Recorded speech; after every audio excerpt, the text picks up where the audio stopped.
morning. Welcome to the Grove. We are excited to have you with us this morning and looking forward to our day together today. We want to welcome you and say thank you for being with us. If this is your first time here or first time in a long time, we are happy to see you. There are some Connect cards on the tables, and also there's a little like a square card that has where you could scan the Connect card on your phone and fill it out online if you prefer to do that. But let us know that you're here, and we'd love to find out more about you. There's some baskets here at the front and then also in the back, and those are, you're welcome to drop the Connect cards in the basket or do it online as well. Whichever you prefer. So we do have a couple announcements that we want to let you know about. We have begun a back meeting with Thursdays for Pub Theology. So we've met a couple weeks in a row now. This past week we had a really good group, great discussion. Weather permitting, we are meeting at the Yard, which is the beautiful, lovely outdoor space between Anthony's and CJ's. So 7 p.m. on Thursdays, and everybody is invited and welcome. So we look forward to that again. Our plan is to meet there this week at 7.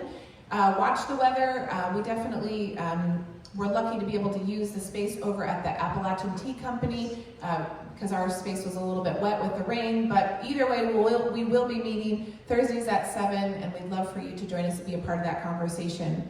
Also today, same location over at the Yard. If you don't have lunch plans and you want to grab some food to go or pack a picnic, we're going to be heading over there afterwards, and anybody's invited to come hang out and just kind of continue the conversation or continue hanging out with one another. I will be working this afternoon, so you can come grab a beverage for me and hang out at one of the tables, play some games, be together.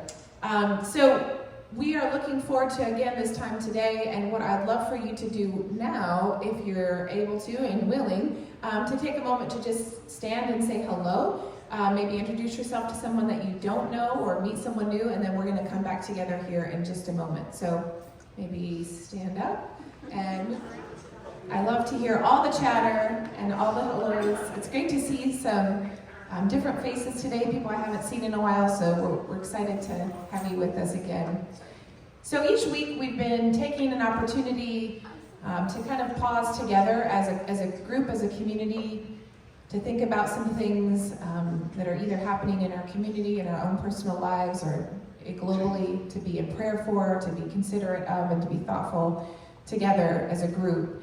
So we're going to take a moment to do that together, and I'm going to light this candle just as a symbol of taking the time for us to pause, taking this moment, again, to think about, to reflect, and to pray for things that are going on in our own lives and in the world.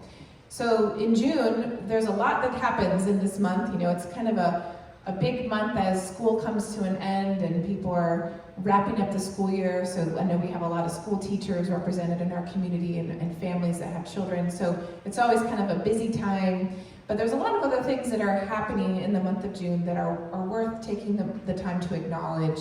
They don't always get talked about a lot, but we believe that it's important to say what's happening, what's going on in the world, and if we don't take the time to acknowledge those things, then, you know, who will? You know, so we want to take a chance to do that together.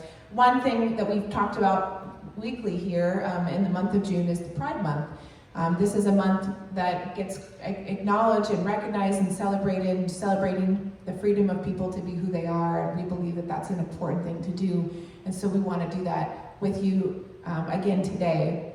But also happening this month, we talked a little bit about this in our small group this past week at Pub Theology, is Juneteenth. In 1865, when the word hit Texas that all slaves were finally free.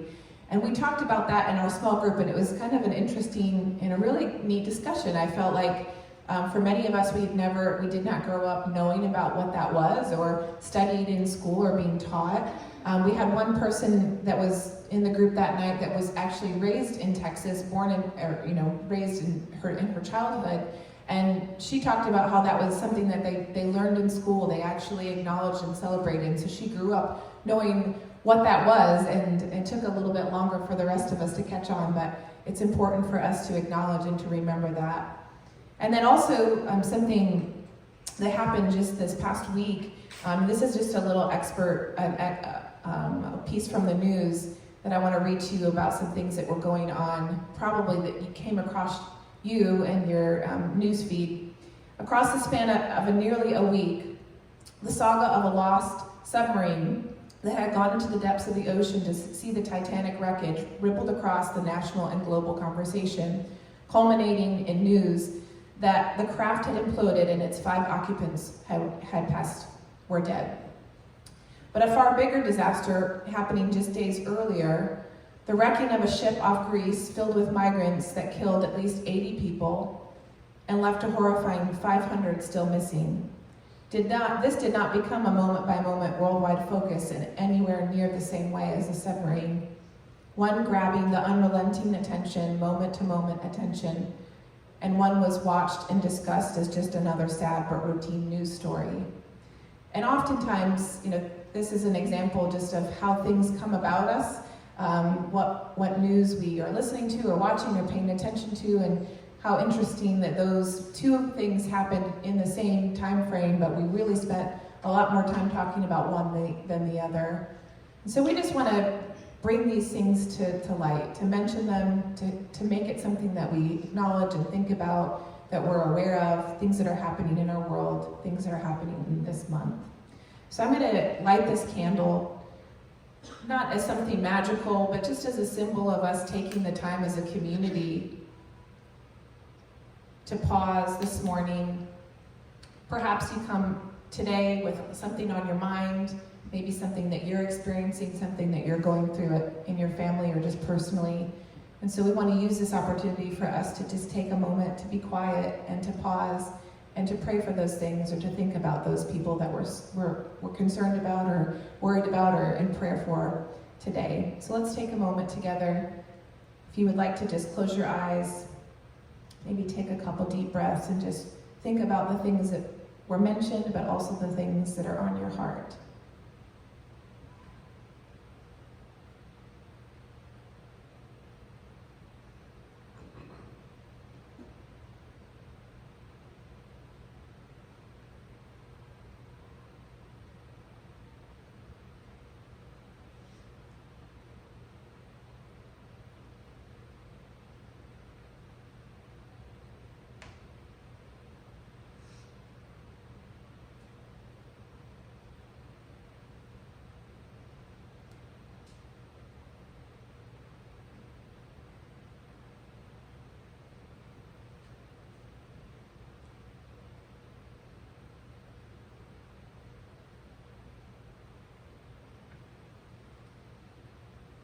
As you kind of stay in this moment of quiet and prayer, I'm going to read a prayer to us. And so I want you to listen to these words. It's called, "We Are Not That Different." We often hear about the terrible things that happen to others, oh God, and sometimes we're so glad that it wasn't us. But secretly we wonder, what did they do to deserve it? And beneath our concerned expressions, we smugly applaud ourselves for the goodness that we believe keeps us safe. But really, if we think about it, we're not that different from these others. We may speak a different language or wear different clothes, but we love and worry as they do too. And we struggle and doubt as they do too. And we even fail and sin as they do too. The truth is, no one, not even our enemies, deserves disaster any more than we do. And so we pray for all the places in our world where people suffer and where terrible things are happening, and where all that is needed is grace and compassion. We pray that we may find ourselves thinking and believing and praying for those that need it, that we may find the grace that brings comfort and healing to those who are hurting in our world. Amen.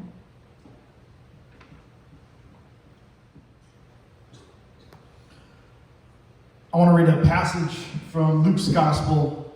So if you have a Bible, you can turn there with me. There's Bibles at your table, underneath your chairs, maybe in a little slot on your table. Or if you have it on your phone, you're welcome to pull this up. This is Luke 5, starting in verse 30. It's also going to be behind me on the screen. I'm going to be reading from the Voice translation. Some of you were here last week. I mentioned it. I love this translation because it kind of puts it into a theater style, a script, where the characters in the story are actually, their lines are kind of separated to where they're speaking to one another. I think it brings some life to the story. And so I want to read out of the Voice translation. This is, in Luke 5, we find Jesus just starting his ministry. He begins to travel and teach, and he's recruited a handful of guys to follow him. But Jesus, as a rabbi, and his disciples were found to be very different from the rest. And so in verse 30, the Pharisees and their associates, the religious scholars, got the attention of some of the Jesus disciples. Pharisees in low voices. What's wrong with you? Why are you eating and drinking with tax collectors and other immoral people? Jesus, answering for the disciples, says, healthy people don't need a doctor, but sick people do. I haven't come for the pure and upstanding. I've come to call notorious sinners to rethink their lives and turn to God.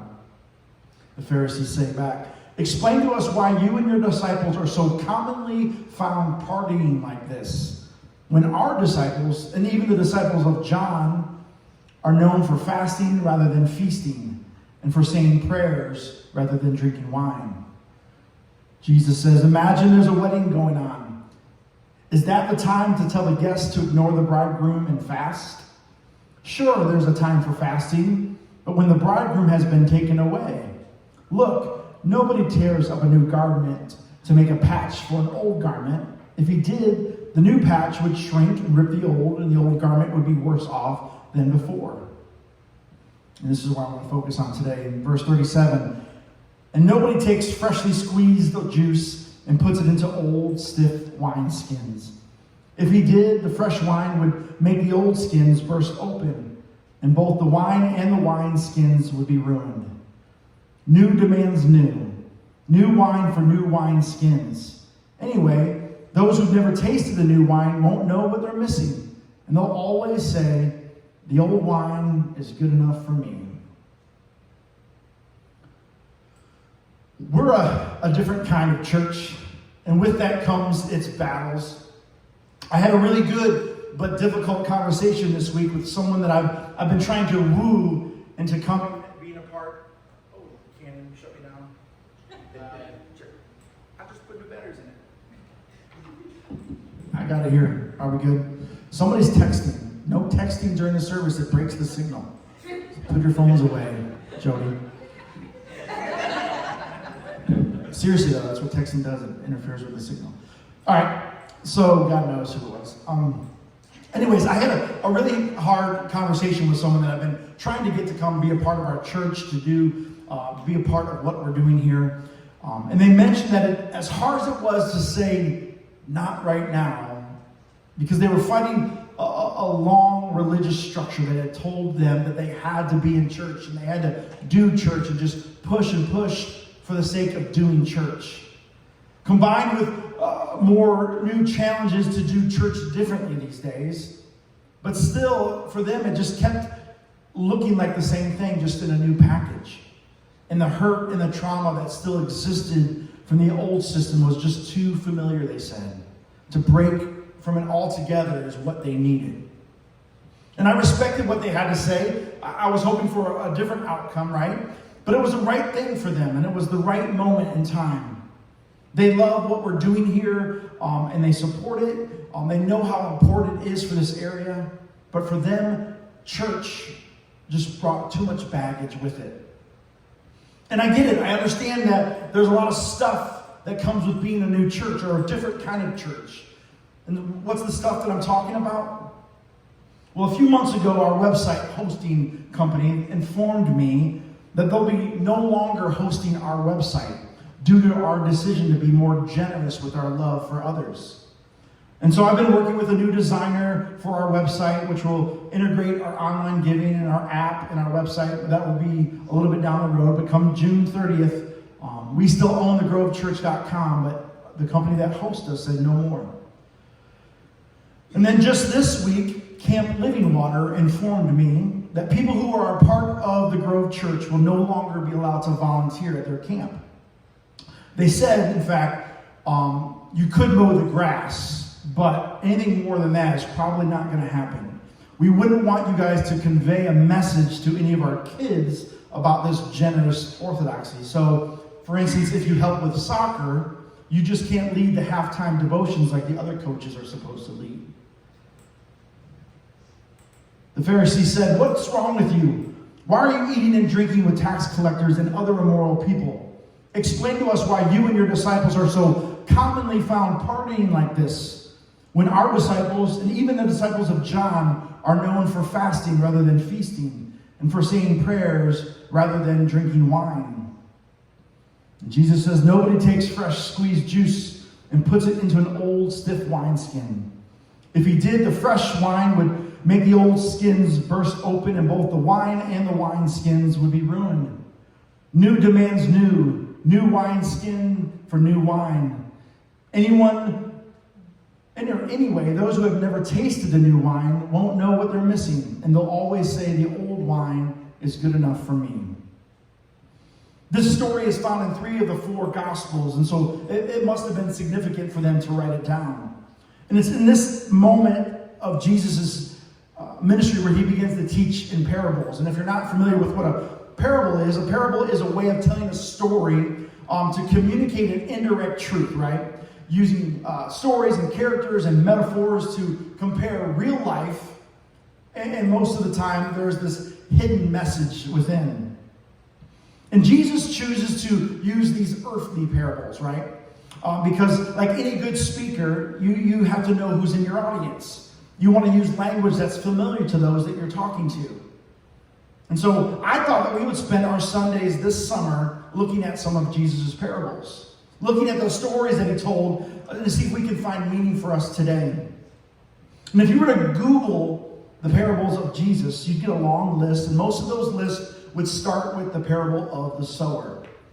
But if you dug a little deeper, you would find this passage from Luke, where Jesus gives 3 quick little metaphors or analogies, and then he just moves on, right? He doesn't unpack them for us. He just keeps on going. Agriculture was a familiar concept with the crowd that Jesus was surrounded by. And so to use earthly concepts like farmers and seeds and sowing and weeds and wine and livestock made sense. The grape was one of the largest crops you would find in ancient Israel, along with wheat and barley and figs. But there were vineyards everywhere.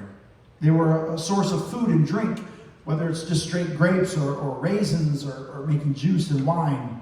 It was very important to the people, but it also had a huge religious significance, right? It was offered as sacrifice, and it was a part of their festivals. And so the metaphor of putting new wine into old wineskins and having the wineskin burst and ruin the wine made a lot of sense to the people who were listening to Jesus. For us today, it doesn't make a lot of sense unless you know about the fermentation process, right? Does anyone here like to brew or can? Anyone? A few of you, right? I love making pickles and okra, right? Dilled pickles, dilled okra. And I've already started making my quick pickles, but I'm waiting for my crop of cucumbers and okra to grow in, so I'm having to use store-bought cucumbers. How about anyone ever make homemade wine or kombucha? All right, same people, right? Sauerkraut. Some of you do that. I want to make some of that this year. AJ always makes that. I want to make some of that this year. How about this? Anyone ever made pruno? Anyone know what pruno is? No. All right, pruno is the wine that's made in prison cells. I just want to kind of see who was in our audience today. Robert raised his hand, but I don't know what that means.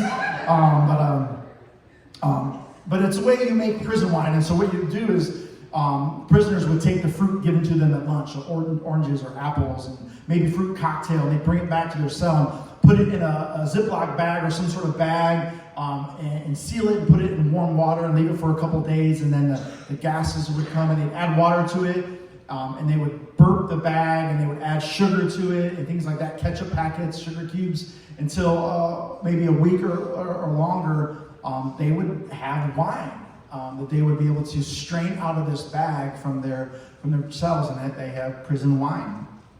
But I watched a video on it last night of this woman making it at home, so now I know the recipe.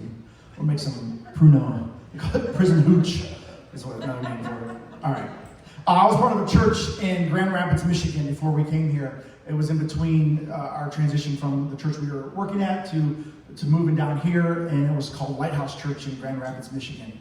And I remember it was just this amazing space for people who were kind of wrestling with their faith and doubts.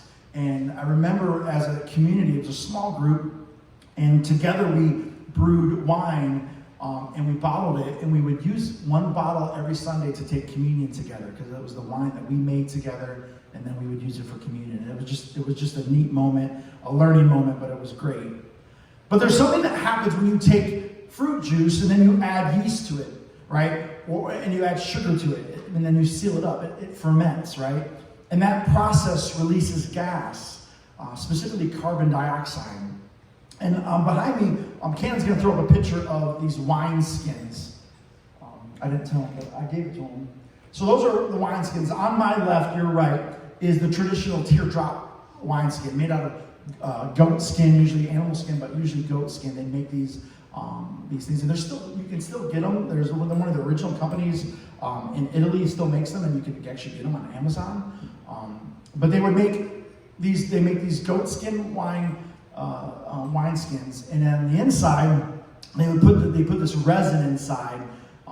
That's just like this from a tree combined with olive oil, and it creates this kind of a coating inside that protects the wineskin. Something they didn't do back originally when they first were making wineskins, which is why wineskins would burst. They would be used once. They would pour the fruit juice into the wineskin, and then it would begin to ferment and expand. And once it expanded, it was good for just one use. And so this idea that an old wineskin would get hard and brittle, and you couldn't put new wine into it and start the fermentation process again, because it would destroy the wineskin. But the one on my left is the original, like the traditional teardrop. The one in the middle is one that they would put resin on the inside and outside. It's a black color, would be to distinguish that it was a thinner goat skin. So it was possibly a new young goat or lamb that was used to make that one. And then the far one that looks more like a curve, I found this out watching a video that in the area that these were made, there was a lot of mines, and the mines were very short. And to drink from a wineskin requires you to use two hands above your head and to squeeze it out. But in a mine, you didn't have the room to do that. And so they created a curved one where you could hold lower in the mine and drink while you're in the mine. So those are like the ideas of a wineskin. And in the winemaking process, you have the harvest of the grapes, and then you have a process, and that's another image too, that you have a process of crushing and pressing the grapes. Then you have the fermentation that happens, and then there's this clarification process where they weed out all the cloudiness, all the junk that's left, the yeast, anything that was left. They clarify it, and then you age the wine, and then you bottle the wine. That's kind of the process of making wine. And if you were making new wine, you would need to have new wineskins, because if you use the old ones, they would burst. They wouldn't be able to handle the new wine. If you read the Gospels or part of Jesus' story, you know that Jesus and his way did not fit the old religious structure of the day. And it wasn't that the old structure was inherently bad. Old wine is good. It costs a lot of money. That's why I've never had any. But I hear it's really good, right? But I have been a part of old religious systems. And during Jesus' life on earth, the culture was very politically charged, right? Unlike today. Or just like today, right? Religion and politics were used to hurt people more than they were used to heal people. And Jesus shows up and he starts this reformed movement, and he saw himself as a part of this movement. And he says that the old religion needed some of the corruption that had been built up over the years, that had clouded and turned religion toxic, that this corruption that is common in all religious systems if given enough time. But for there to be something new, that movement would require death. That there had to be a sacrifice. Something has to die. So similar to when you're creating a new wineskin for new wine, something had to die and give way to something new. So maybe a goat or a lamb, perhaps, to give space that required a new wineskin to be made. Something had to die. But the new wine wasn't for everyone. There are those who still prefer the old wine. And they look at the new wine and they say things like, well, that new wine, it lacks depth or whatever. It's not real wine. It was no different for Jesus and the disciples. The old religious systems of the day hated Jesus and his new way. They told lies about him. They plotted to kill him, and ultimately they did. Why? Because Jesus was bringing about this new wine, this new way of living. Jesus said something is brewing, something is fermenting, and the old wineskins won't be able to hold the new wine that I am pouring out. And this new wine that is being poured out, it requires new wineskin. It requires new spaces and places that are willing to be transformed. But it's not asking that we get rid of all of it. There is a piece that we talk about with this transcend and include, where we keep some of the old stuff. But there are parts of our religious systems and traditions that have to go. I saw this meme this week, if you know what a meme is. I saw one, and it was this guy, and he says, because you know how some people, like when they have traumatic experiences, they say they turn to God, they turn to prayer. This is what he had to say. I've never been a religious person, but I was on a plane, and we were going through some really bad, violent turbulence, and I immediately started taking rights away from gay people. You see the humor in that. That's how people see religious systems. That's how people see Christianity. It's not about a relationship with God, it's what they're against, right? You see, that's a part of Christianity that I want nothing to do with. And I don't believe Jesus wants anything to do with it either. I believe that we as the Grove Church are called to carry this new wine, to provide space for others who are wrestling with their faith. We received this message when we released the trailer to our documentary. This message came across our social media. It said, "We found you through Matthew Paul Turner's reel." That was Matthew Paul Turner's little video of the documentary trailer. She said, "I just watched the trailer to the Grove, and it brought tears to my eyes. As a bisexual mom and wife, I have stopped going to church altogether because I couldn't justify sending my kids to a place who taught what I was about love and themselves. The other day, my husband asked me, 'How could I love and support you in your queerness?' I think more people making documentaries like yours and starting conversations like this support those of us who have been hidden and marginalized for years. Where can I watch it?" And to answer her question, well, everywhere now, but Wild Goose Festival that I talk about all the time, that happens in July, is happening again this July. They're showing our documentary, which is pretty cool.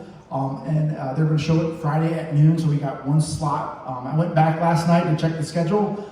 We're on 4 slots. We're the first documentary they show, and we're the last one they show, and then 2 in the middle. So we got 4 shots of it, so it's a pretty cool, pretty big thing that's going to be shown at that festival. You should go. You should go. You should stay there, camp, RV, get a hotel in the area, or just come for the day. It's in Union Grove, North Carolina, a little bit past Statesville, or right by Statesville. It's a great place. It's a great community to be a part of. And then this other message was sent to us after we released The Grove. It said, "Finally, I watched The Grove and just wanted to say thank you. From a closeted queer video storyteller working at a big, non-affirming church. I felt very seen, and it feels like a step in my journey. So thanks for using your voice in such an impactful way." The process of deconstruction that we talk about here, Richard Rohr calls it the wisdom pattern. The boxes of our faith journey, where we have order and disorder and reorder, where we take the things that we've learned and they go through a process where it's similar to winemaking, this filtration and clarification. It's a process where we remove things like violence and gatekeeping and homophobia and white supremacy, the justification of colonization, the diminishment of women, Christian nationalism, original sin. I believe that these are toxic elements that must be strained out of the new wine. And it takes decades of wrestling before it's ready, just like aging wine. And people have been wrestling with this for decades. We're not the first to do it. Maybe in Swain County, but not the first in Western North Carolina or outside of these hills. We need more new wineskins. We need a space here that allows room for growth and movement. And we won't always get it right. And we won't always be invited to the next thing or allowed to volunteer for local church camps. But do we want to be a part of places that continue to be toxic? We need places like the Grove Church, and I still believe in church. There are things worth holding on to. There are things worth passing on to our kids and our kids' kids, right? Like we have stuff to offer the next generation. And this is where you come to play.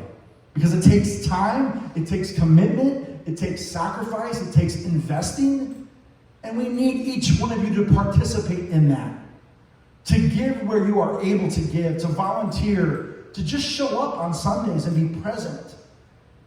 It has to cost something. And if it doesn't, is it worth doing? We need this space. And there are people who need this space. We need places where people can come and experience the dynamic love and grace and mercy of God. They need to taste the new wine that Jesus offers. Psalms 34:8 says this, "Oh, taste and see that the Lord is good." Watch this video with me.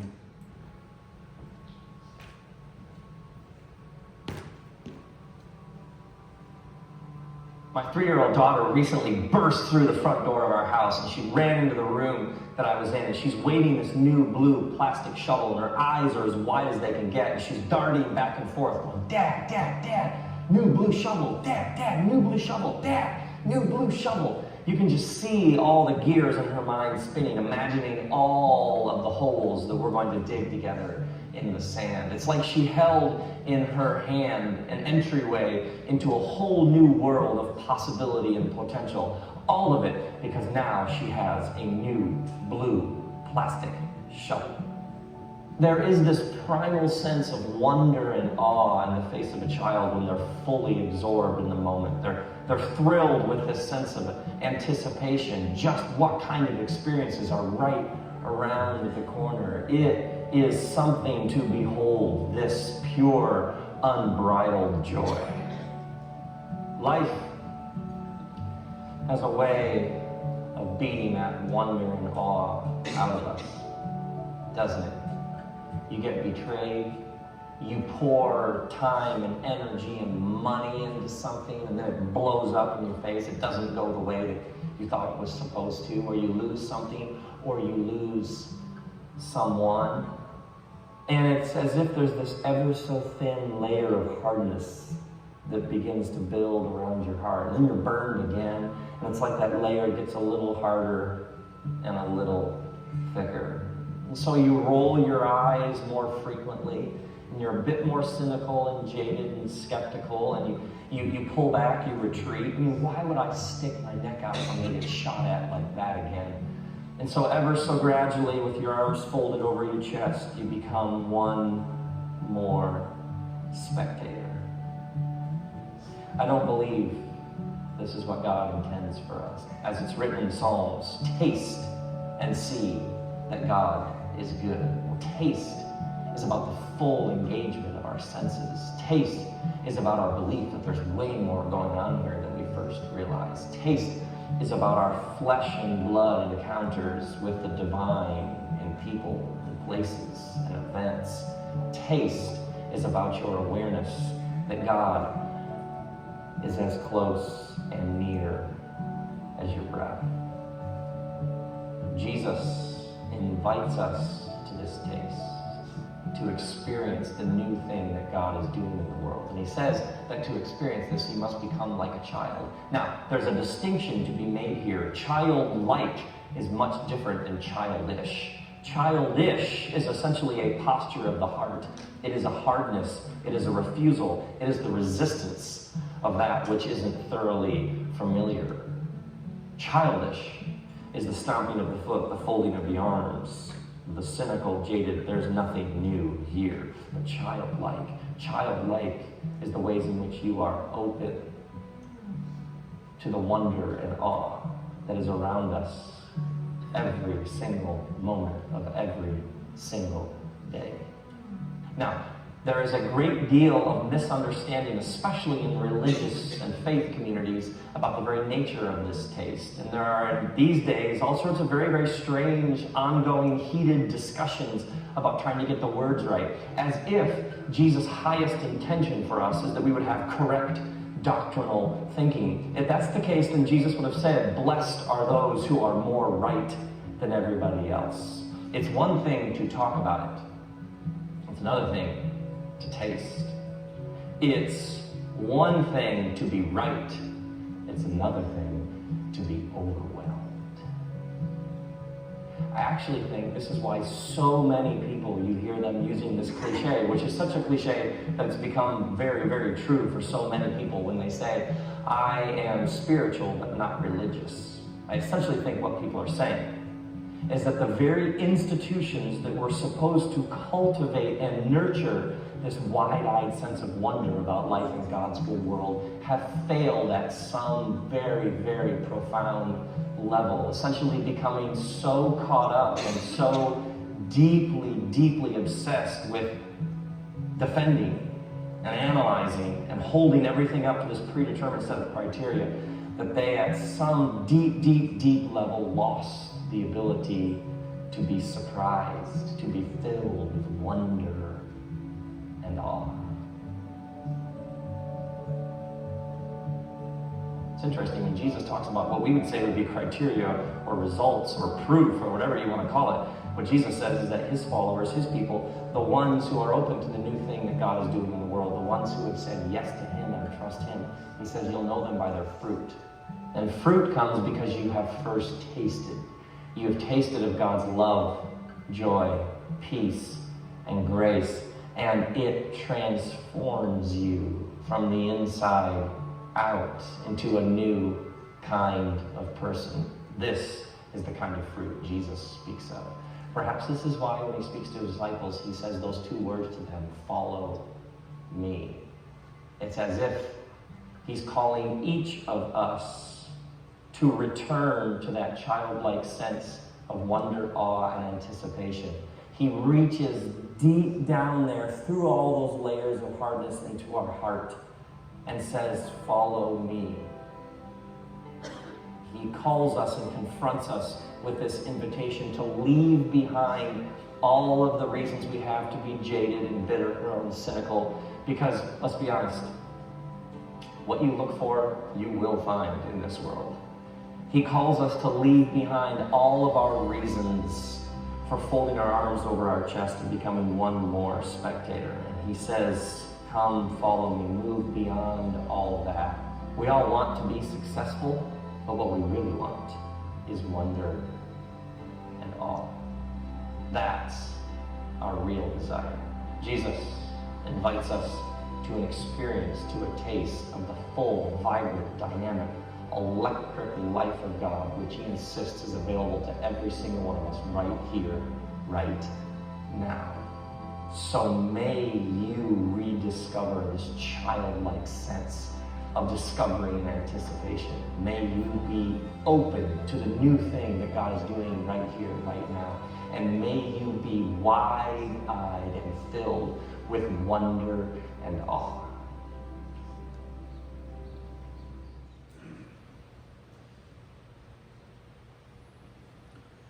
Jesus invites us to experience the new things that he's doing, the new wine that he is pouring out.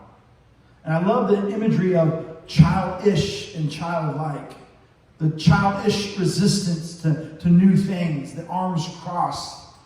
But the childlike is that we're open to new, open to the awe and wonder.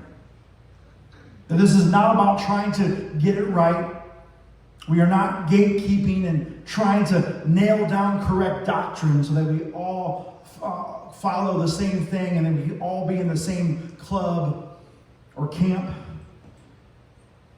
And it's very sad that the institutions that were meant to hold this new wine have been caught up trying to stuff God in a box and then guard that box. Nobody takes freshly squeezed juice and puts it into old, stiff wineskins. If he did, the fresh wine would make the old wineskins burst open, and both the wine and the wineskins would be ruined. New demands new. New wine for new wineskins. Anyway, those who have never tasted the new wine won't know what they're missing. They'll always say, the old wine is good enough for me. Jesus said you will know his followers by the way they love one another. You will know them by their fruits that produce new wine and can transform us into new wineskins. I want to invite Debbie and Jody up. They're going to help me with our communion elements today. I'm going to invite you to stand. I want to remind you to invite you out to the yard this week. It's after church today or Thursday for pub theology. It's a place to hang out and just continue the conversation in community. We were able to raise enough money to purchase some window air conditioners for our kids and youth areas as well as our office areas. Well, they're sitting in boxes, so don't move yet. But if some of you know how to move a screwdriver or things like that, you got time. Rick's coming Tuesday morning and Thursday morning and would love a hand to help install those. It's just they're too heavy for one person to do. So if you have time this week to come and help out, get those. We have 5 units that we need to get installed this week. I appreciate that. This prayer is called We Are the Church. We are the church, Jesus, but sometimes we fail to believe it. And so we focus more on what divides us than on your call and the unconditional welcome that joins us. May your Spirit flow through us to bind and connect us in ways that neither our diversity, nor our self-righteousness, nor our sin can separate. We are the body, Jesus, but sometimes we fail to act like it. And so we grow more concerned with ourselves than the others you call us to serve. May your grace and compassion flow through us to heal and embrace all who are broken and wounded. We are your messengers, Jesus, but sometimes it's easier to carry bad news or no news than to challenge the powers that be or to oppose injustice with the message of the gospel. May your prophetic voice be proclaimed in us in ways that encourage the despairing, liberate the oppressed, and hold the powerful accountable. Forgive us when we fail to be who we are, who you have called us to be, and teach us to live and to love as your presence in this world. For Christ's sake, amen. Thank you guys. Love you. Hope to see you more this week. Take care.